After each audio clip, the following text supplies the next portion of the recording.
Magandang hapon mga boss. Mitsubishi Lancer GLXi all power, fuel injected, 1997 model. Ito siya mga boss, oh. All stock lang, all power, malamig ang aircon. Sagot na namin ang rehistro. Syempre low budget garage yan, hindi nagbebenta ng hindi nakarehistro, natural. O yan mga boss, GLXi nga pala to. Ang ganda naman eh, urig-urig naman eh, oh. Ayan mga bossing, oh, quality, oh. Ayan, binibenta ko lang to 85,000.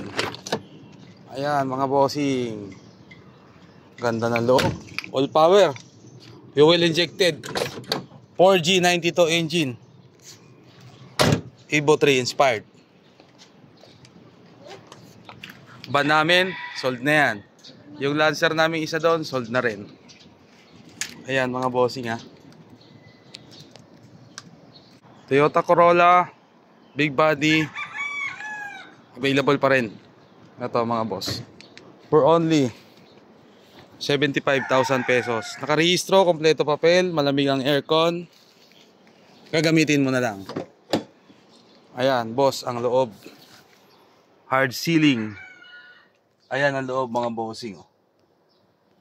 Checkered ang loob. XL 1994 model, Toyota Corolla big body. Gagamitin mo na lang 75k, bawas ng konti, pambili ng papa. Ayan boss.